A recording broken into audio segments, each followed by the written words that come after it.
tuning in to the online broadcast network, AFTERBUZZ TV. Over 20 million weekly downloads in over 150 countries, and your #1 source for after-show entertainment.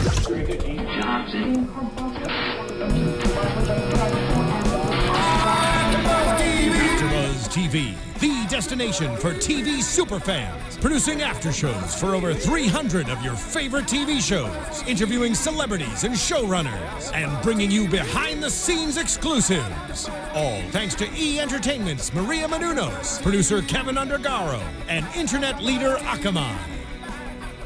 Now, let the buzz begin! I know I'd go from rags to riches if you would only say you care. I picked this song today because it reminded me of Goodfellas with all the killings tonight. So what is this? Welcome AfterBuzzers to another incredible after show. We're talking about Jane the Virgin, chapter 12. I'm so excited to talk about this show. So if you're not subscribing to our channel, you got to subscribe to youtube.com/AfterBuzzTV or check us out on iTunes and SoundCloud. And don't forget to leave a comment and tell us what you think about the episode. Tell us if you want to correct us on something. We love to hear that too as well. And thank you for tweeting, and don't forget to use the hashtag. What's our hashtag, Stephanie? Our hashtag is ABTVJTV. That's AfterBuzz TV Jane the Virgin. That's what it stands for, yes, right? Yes, that's what it stands for. Yeah, and so we really like talking to you guys, so please make sure, I know you love today's show. Now I'm going to introduce myself. So who am I? There I am. I am Madison Chase, your trainer to the stars and the star in you. And somebody told me to stop saying that I was the voice of virginity, but I'm like, not everybody watches. So you can find me on Twitter at Madison Chase Fit. And the reason why I wanted to do this show is because I too am a virgin. A real one. A real? Because we all know there's fake ones. Hey, y'all, my name is Stephanie Giorgi. I am your trainer. No, I'm just kidding. I don't know. I was going to say something cool, something like a slogan type thing. Like a lyricist trainer. I'm your friend, and that's it. And you're lyricist trainer, because you're like really good with the words. Am I? Yeah. Linguist. You're like a poet. Oh, stop it. You are. They did call me Shakespeare back in high school. I'm just kidding. No, they totally didn't. That was the wackest thing I could have said right now. But I think with the intro we just did, I think it was perfect, because we went straight back to Tony Bennett, and I love like that whole era. Like that's kind of like, I call myself an oxymoron, because I feel like I'm traditional and I like the old school stuff. Oh my God, I love everything. Yeah, vintage. Yes. But I still like new school stuff. So let's talk about it. Chapter 12. I'm like so excited to talk about this episode. Because so much happened tonight. Oh my God. And I'm so sad that Giselle Ugarte is not here. I think she's at work, you guys. So give her a shout out. But I think she kind of got a spoiler on Twitter. She did get a spoiler, and then she kind of spoiled it for us a little bit. She spoiled it for you. I know. I was totally surprised. So, of course, chapter 12 opens up again with a flashback. And this flashback is Jane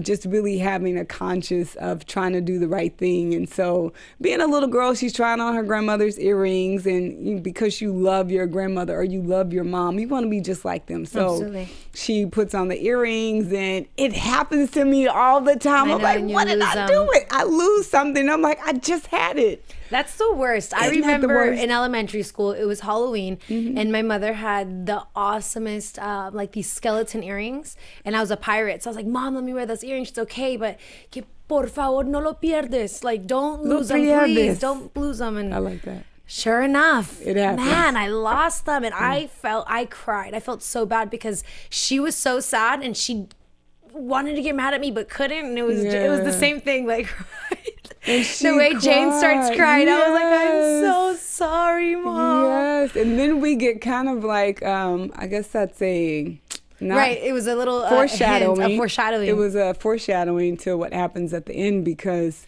her grandmother tells her, she was like, "You're my flesh and blood, and there's nothing that you could ever do that I would not forgive." Which is so incredible, because when you think about love and really loving somebody, it's true. Love should be sacrificial, and there should never be anything that is unforgivable. unforgivable. I mean, there are some things I think people do definitely, of course, that are unforgivable, but I think it's more like people don't understand hurt and pain, and they turn it into anger, and that's really the source of it, is just hurt. Yeah. So anyway, she foreshadows what happens at the end. So then Rolf wants Jane to go to a counseling session with Louisa, and Jane is such like, I can't say she reminds me of me because I'm definitely more seasoned. I'll say that. And, but I was definitely that person where I felt like everybody was good. Everybody. Oh, absolutely. Yeah. No, likewise. Yeah. I mean, it's a problem. And everyone always says that, you know, like, stop being so trusting. Like, you know, and or my parents were afraid when I was going to go, when I moved across the country. Okay. They were like, you know, just Stephanie, please don't be so trusting. Not everybody's your best friend. I was like, what are you talking about? Of course everybody loves me. Yeah, totally. But I told somebody recently, I was like, I really believe that people are good at heart. That's from The Diary of Anne Frank and Whoopi Goldberg. If you haven't seen that, her first stand-up is the most incredible thing ever, because she plays like 4 different characters. But she talks about The Diary of Anne Frank and one of her characters. But believing that people are good at heart, but I say that it's your words and your actions that separate you. Absolutely. I have, mine is actually a quote from The Italian Job, but I kind of rephrased it a little bit and put in one of my spoken word poetries, and it's that I do trust everyone, but not well, in the movie it says not the devil inside them, and I use not the evil inside them, because you can at the beginning, if you go through life like, you know, just blocking everyone, how happy can you live? But you know, let people be around you, just always be aware of what's going on, because you never know. And we find that out with so many different people, how we were misguided, people we thought we couldn't trust, but maybe we could trust. Yeah. You know, so you never know. And you know, it's interesting too, because you could judge a book by its cover, not just in characters, but in people in general. So that's definitely what we see in this episode. Absolutely. Where we kind of misjudged. I know I definitely misjudged a lot of people. So, yeah. I mean, ultimately, so we have Rolf saying that he knows his sister too well, that she lies and everything else, which I'm sure that's true. But I feel like a lot of those traits have to do with the alcoholism, which, I mean, yes, it's a disease, and I understand that it's serious and everything else, but at the same time, I mean, I have some friends who are alcoholics too. I wouldn't say they're crazy. They're not evil people. Yes, they drink too much, but they have, it's just more like habits that they have that you don't really like, but it's one of those things where you kind of have to accept and understand and then hope that they get better. But Luisa wasn't lying. Yeah, and that's totally the worst part. Wasn't lying. She wasn't lying from the beginning, and now we know to the extent of how much she wasn't lying. But the crazy part about her trying to warn Rose is that, and I said that Rose didn't seem as manipulative as Petra, but now we see she's like even more so manipulative. Oh no, the worst one. Yeah, she's like the worst one. So which is perfect, because like I like how we both made a comment. We're like, God, Rose is so beautiful. Yes, straight played in the beginning of this episode. In the beginning, yeah. And I don't even think that the writers meant to do that, but for some reason we were just like, God, she's so pretty. Oh, she's gorgeous. Yeah. And I said that too, because I think somebody on YouTube, I think it was Wickedly Unique maybe, that I said, oh, I really think Rose is so much prettier than Petra. And she was like, no, Petra's pretty too. I'm like, yeah, but I just like redheads. Like, it's such a striking combination of, you know, right. It's pale skin and really striking bright red hair. It reminds me of Addison Montgomery from Grey's Anatomy. That woman. Gorgeous. I forget. I don't know why I can't think of her name. Her real name. Right. Whatever. You guys all know. Yeah, from private practice, you guys know. Okay. Ooh, and also a shout out to. Last week we were calling Emilio Carlos the whole time. Y'all made me laugh so hard when you're like, his name is Emilio, not Carlos. We're sorry. So Jane ultimately convinces Rolf to go to the counseling session with her, which I think is good. And it's true to her character. Like, she is really trying to get him to forgive his sister. And like she said, you know, this is the baby's flesh aunt. And blood. Yeah. Yeah, so you have to forgive her. So, yeah. And then we see Petra and Rolf having a conversation about, he was like, you're the event coordinator, but you're not doing anything. So if you don't do what you're supposed to do, I'm not going to sign your paycheck. Right. And I'm glad that she did actually talk to who Milos. She ends up, Milos. So she ends up talking to Milos. We can go ahead. Because we were like thinking the worst. And it's such a, an example of how life can kind of take you down one path where you think it's going this way, but then you have that detour where it's like, you never know. That's why you just really never know. Yeah. Even if it's written for you in a script, you just don't know. It's definitely written in the script. So yeah, she. Do we want to talk about after she meets with the coordinator? Okay, we'll get to that. So Jane is working at the telenovela, and she's being the typical PA and scraping onions off of things and sandwiches and going to Target, which she probably liked that part, but not being the busy beaver. And yeah, she kind of gets a demotion, and then she gets a promotion at the same time. Asking to write the next episode where they kill Santos. Yeah. How can there be passion of Santos without Santos? Then it's just passions. And that failed. I know, right? So like, good. Yes. Oh, poor Rogelio. But I think I love that Ziamata had a conversation with him. I know. Like you could She's really so supportive, see, and when they were in the bed like that together. So like being a virgin, like having a onesie is essential. Right. I bet. No, I mean, I think it's more essential. I was like, that is so me in my pajamas. Like, but I have the ones with the feet in them. Oh, nice. Yeah, I there have you go. Cute ones. But yeah, Tom was just laughing because it was like a slumber party. I know. And I so love that. I just like to see Rogelio be in that position where he is willing to do that. He is just willing to lay in the bed with her and speak. Yeah. And then I like how they like start patting each other's backs as far as creating Jane. Right. Yeah. Like, and he's like, and we could probably make more. I love him he's so like, much. But just checking. Like, I just want to check and make sure you don't want to have sex yet. But I think we're going to have a wedding. That's my prediction. I think so too. And I'm actually really excited for that because I love Rogelio. I do too. He's gorgeous. Awesome. I know. And he's so funny. He's very funny. I love that they had the conversation and they didn't do anything. Like, I don't even think they kissed. Did they kiss? Yeah, no, because she's practicing chastity, right? Yeah, so I love that. I like that. I like it a lot. Yeah, so do we want to talk about the episode? Because my favorite scene is the scene where you could really see that he's an incredible actor. Well, yeah, and it's you mean just say it now, or what do you mean? Yeah, I don't care. Go ahead. I mean, that scene. Okay, so we find out that his assistant has been sabotaging his whole career, and they kind of show that. I know, but especially what bothered me is that he was manipulating both the writer and Rogelio. I thought it was the writer and her together, and then he's the one that made Rogelio look bad. Yes. So he was willing to work hard and be there on time and all of those things, and people sabotage, jealousy. Yeah. But you know what? It's interesting because in his mind, like he calculated that Rogelio said, you got to take your opportunity. And Rogelio was like, that's not what I meant. I know, right? I didn't mean for you to sabotage my position. Right. Like, but it just goes to show you, like, people have different ideas of what they think is success, and stepping over people sometimes in this business is a part of that success. Like, you don't necessarily care. Right, but people who do it with no shame in their game just blows my mind. And I've met a couple people out here like that are just so pathetic. It's so sad. I mean, don't be those people. You know, be nice, guys. Let's be nice. Yeah. All love each other. Because I think what's going to end up happening is that scene. Okay, so Rogelio does. I know, it's going to blow up. That scene was too good. It was incredible. It was so good. Yeah, so at first they gave Jane the promotion and told her that they wanted her to write the scene. And so he goes into Dina, the head writer's office, and really tries to apologize. And she was like, maybe you should try to apologize and be humble.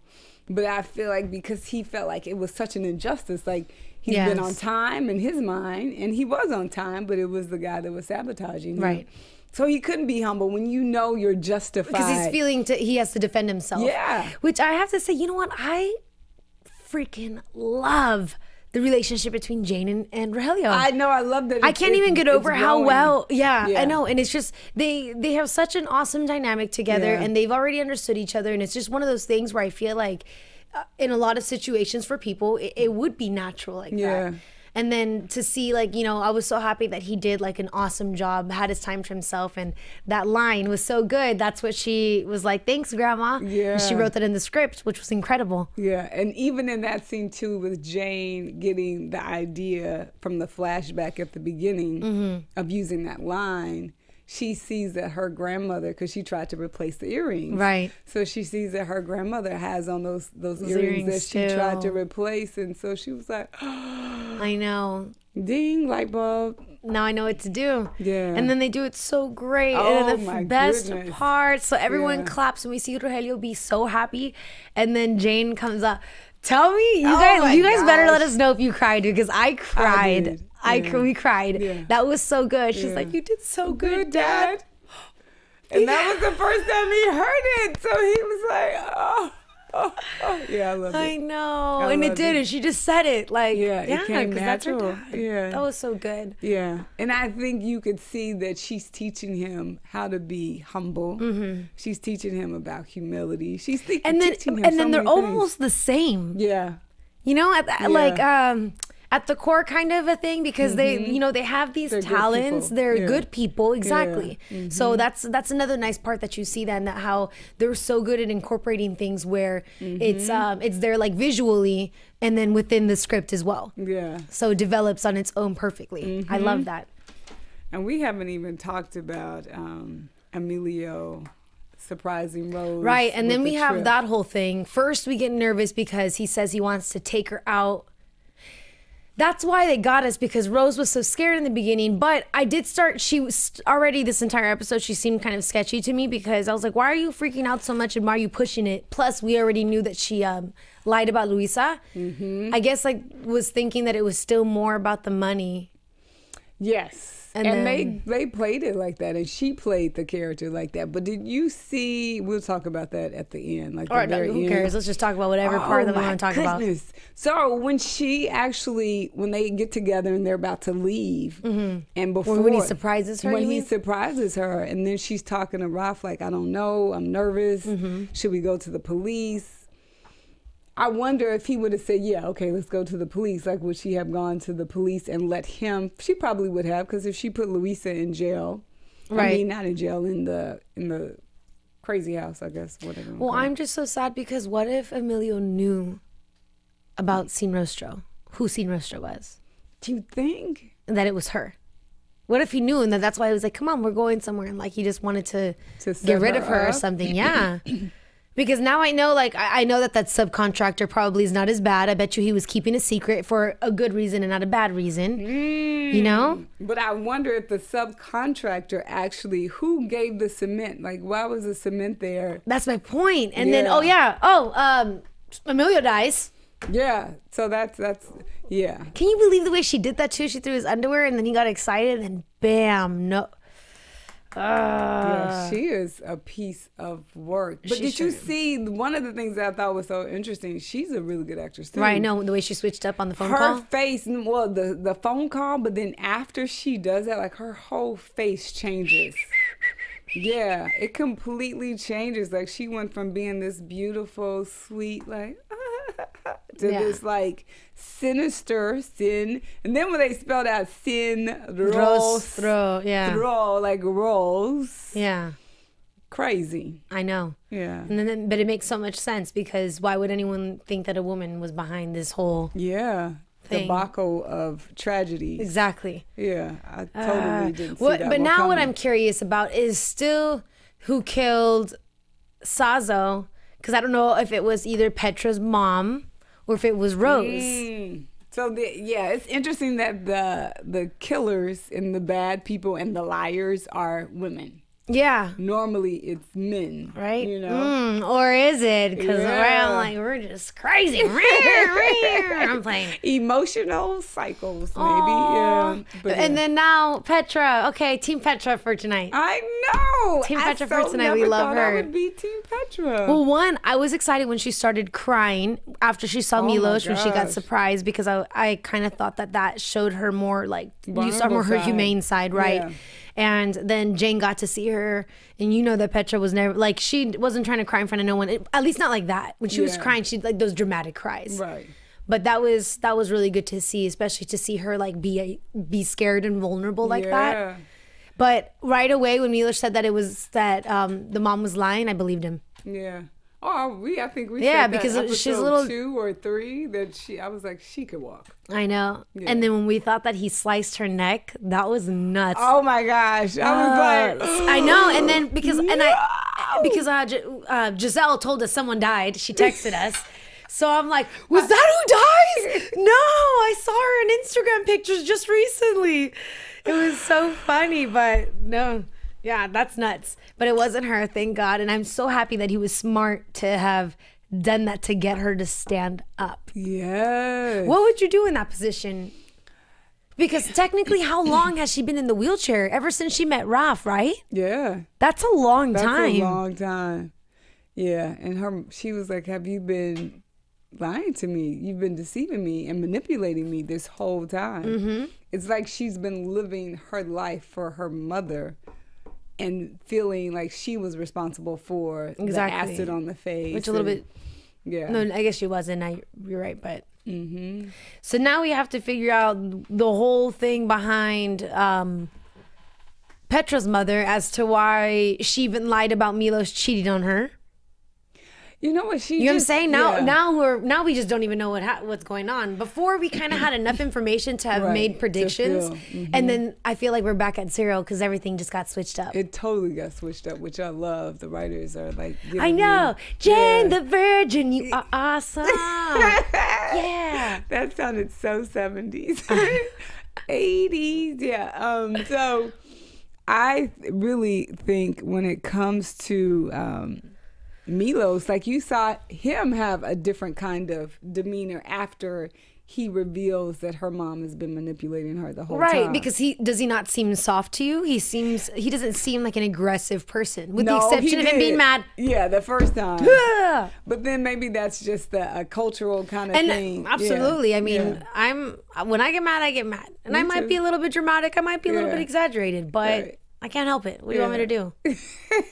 So that part, it gave me a hint of, okay, no, he's crazy. But then after he kind of gets her to stand up and he lets her know. He's just proving the point. He's proving the point. Then you see, like, we've wasted all this time. I've been in love with you all this time, and your mother has been allowed to kind of keep us apart. Right. Because, for whatever reason. But she seems like the kind of mother. Or maybe because Milos is behind some bad things.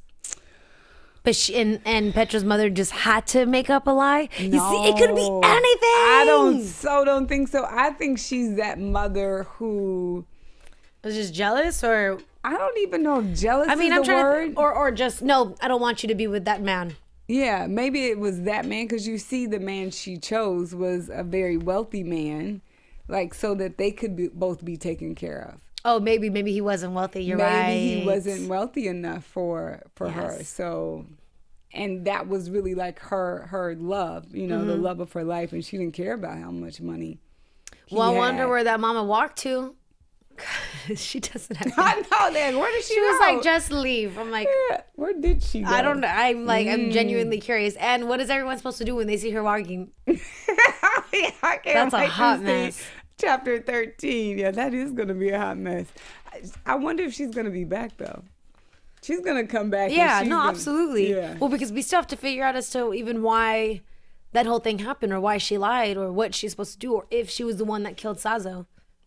Or was Rose the one who killed Sazo, the bellboy, and now Emilio? Like, that's a good question. Or was Emilio actually seen Rostro, but Rose found out and just, who knows? Even though Rose killed him too quick and too easy, so she probably did kill everybody else, because that was on some rags to riches, Goodfellas type ish. Yeah, and I don't think, like, why would she kill the bellboy? Like, she would have no, because he knew the information or something like that. You gotta eliminate who knows. But then what about Zazo? Why would she kill him? Same thing. He was like people who were just involved, or to make the hotel look bad. This is getting this is so telenovela. I love it. I can't even try to figure it out now. What else happened in the episode? I'm thrown. I don't know. Let's see, Petra. Let's keep going. I'm still thinking that I'm so sad about that entire situation. Well, I think it was. I feel like we did cover it all already. I feel like we did, but I'm glad that Petra didn't die because I really thought I was like, I know. And then they went to commercial. That's so like. Then we still have to see what's up with Lachlan because he got that voicemail, and he still has the video of them. Yes, and he put the tulips in the apartment. Sure, you know what I'm saying? So I'm wondering if he's gonna be confused or if he knew that Milos was there and he did that for Milos. You know what I'm saying? There's just so many different things that could be happening here. And we still have to find Michael and Nadine. Michael's trying talk about that. Because so he confronts Nadine about having told on him and everything, and then I like how he started switching up. He's like, oh no, the real problem is that you're jealous of Jane. Yes.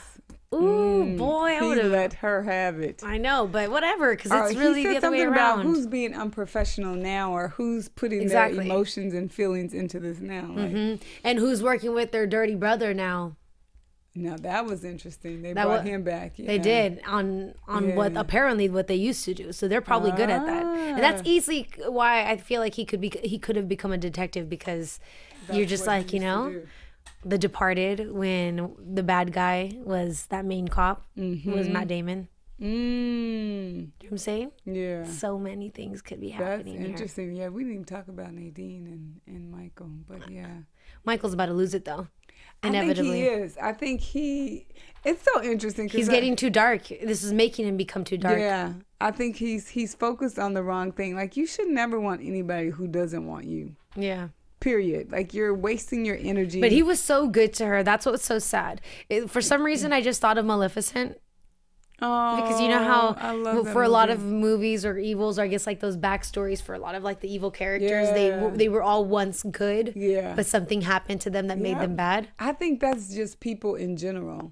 Because you could be a good person, and if something really tragic happens to you, it could really make you be a little angry and bitter, and possibly a murder.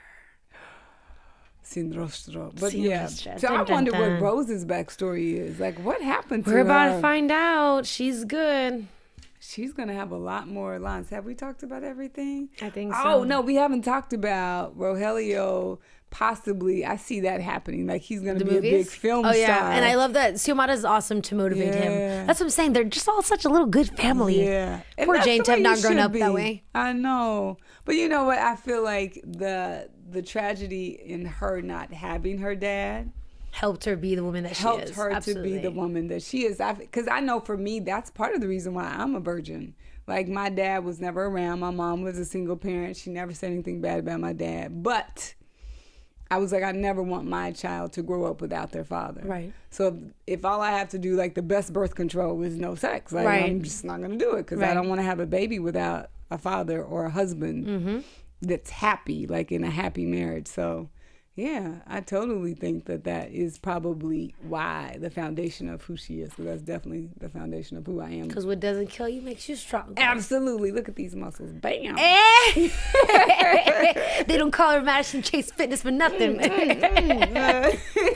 see. I think, did we talk about everything? I feel like that was like the best episode, and we did it so quick. And then don't forget to follow me on Twitter so that I can sell you guys tickets to Madison's gun show. She's gonna have a gun show next week. That's it. Wait, predictions. Oh, we need predictions. Yeah, sorry, I did the Twitter. Wait, don't. Okay. There you go. Yeah, that was my bad. Because I was trying to make a joke about her guns. Predictions. What are predictions are. I don't know. Everything can happen at this point. Well, they showed us the previews with Jane. I know, and the baby. We'll see. And I'm like, there's no way. Because there's going to be like season 15 where the baby is actually having a quinceañera or something. Like, something's going to happen. Okay, or what if... no, because that would be so hard, huh? I was going to say, what if she does have a miscarriage, but then becomes engaged, and then they get married, and then they get pregnant again, and then it's just the whole thing? No, because that's the version. Yeah, you're right. Oh my God, I don't know. No, I so would not want her to have a miscarriage. I know. That would be We'll traumatic. See. I'm wondering if they're gonna find out either something with Petra, something with Rose, or at least I mean, who's gonna find Emilio? No one ever. Ever is gonna find Emilio, cause he's in cement. That's so sad. That is like, because at first I was like, why can't he move? Because the cement wouldn't have dried that quickly. Like he could have and try to shake it off a little bit. I know. How could you get cement off? I need to Google that. Like it got him on his face. No, what do you mean you can't? Like once it dries, I wonder what would happen. There's a Grey's Anatomy episode. It like starts the solution in the cement will start like sucking all the water out of your system, and then it ultimately kind of burns your body, and then you're dead. And then you would have to. Well, I'm just thinking like if it was just in his like on his feet, could he have like moved around? But it landed on his head and everything. Yeah, I saw that part. Oh my gosh, no. That's like really gruesome. I know. Just the thought of that. She's a evil little something something. So, note to self, not all beautiful things are sweet and nice. Gingers have no souls. I'm just kidding. No offense to all the gingers out there. Yeah, no. I'm a ginger lover. Both of my best friends are gingers. Too. I love Simply Red. But, and I love Conan O'Brien. I think he's dope. He's super tall. Is he considered a ginger? He is. Oh. Conan O'Brien, right, Mark? Yeah, he's a ginger. Totally. I think he's so cool. And he's funny, too. Okay, so predictions. Right. You don't really have any. Anything. It's fair game at this point. Okay, so here's the question. Do you think Jane is going to have a boy or a girl? I don't think anything's going to happen to the baby. I totally don't think. Okay, she's never a girl. Yeah, I totally think it's gonna be a little Jane. Yeah, it's gonna be a little Jane, or a little Rock would be cute. Yeah, yeah. But I think they're gonna get married for sure on this episode. I love them. Not this episode, the next episode. Yeah, I like them together. I think Michael and his brother, like you said, are gonna start. They're gonna start doing some things again. Yep, more dirty stuff, and I think he really is hell bent on making Roth the bad guy. Mm-hmm. Which is so interesting because when your heart is broken, like all you could see is that pain versus let me try to move on. And I know I've been there too where my heart was broken and I'm just like, oh. But to be a man and to not have sex for this woman for 2 years, for her to get accidentally inseminated and then for her to drop your ass. Sorry, no, excuse my language. But that hurts. Ouch. Yeah, but Nadine, I would have smashed you too. I would have been on that also. Oh my God. You would have smashed her too. I would have been like, please, just make me feel better. Make me feel like a man. Yeah. The line from Halle Berry's movie. Right. And Billy Bob Thornton, whatever his name is. But yeah, so I think that is a prediction that he's going to get more evil. Right. Because he's so like in a dark place. Mm-hmm. Absolutely. Yeah. But I felt like when he was having the conversation with Nadine that he realized, okay, she liked me. Mm-hmm. I hurt her. And the same thing. I mean, kind of. He definitely brushed it off his shoulders at the same time, though, too. He brushed it off his shoulders, but I felt like there was a glimmer of, I understand why she's like emotional. Right. And why she. And she should be. She's hurt. She's mad. Yeah, and that's a note to self, too. Like, you can't just go sleeping with people on the rebound. That never works. It never works, people. It just doesn't work. That's right. Yeah, so that's my prediction. Okay. One of my predictions, and I'm excited about Chapter 13 because I want to know what happens to Magda. What do you think happened to Magda? Magda? What do you guys think? Oh, yeah, the mom. The mom. No, who knows? We'll see. She's probably stirring up something else now. She's going to sabotage. Yeah, I want to know her backstory because we've seen pretty much everybody else's backstory. I want to see her backstory. I don't know if I could like her though. Who knows? Because I was all Team Rose, like, oh, poor her. But then when she did what she did to Louisa, I was not really I know, I wasn't feeling Rose. it either anymore. I didn't like that. Because I was like, ew, you lied too quick and good that way. And she was such a professional at it. So those are my predictions, but I'm excited. So That's it. Yeah, I can't wait. Chapter 13. We'll see you guys next week. We're streaming live, right? So check us out, AFTERBUZZ TV, YouTube /AFTERBUZZ TV, and I'm at Madison Chase Fit in all social media, Pinterest, YouTube, Instagram. just Google Madison Chase Fitness and you'll find me. And then just so you guys know, I think our hashtag is actually, it's either hashtag AFTERBUZZ TV JTV or ABTV JTV. Yeah. Regardless, you can find me on Twitter at Stephanie Giorgi, Giorgi, and on Instagram at SteffiG47. We will see you guys next week. Don't forget to comment and let us know what you think. Yes, please. See ya. From executive producers Maria Menounos, Kevin Undergaro, Phil Svitek, and the entire AfterBuzz TV staff, we would like to thank you for listening to the AfterBuzz TV network. To watch or listen to other after shows and post comments or questions, be sure to visit AfterBuzzTV.com. I'm Sir Richard Wentworth, and this has been a presentation of AfterBuzz TV. Buzz you later. The views expressed herein are those of the hosts only and do not necessarily reflect the views of AfterBuzz TV or its owners or principals.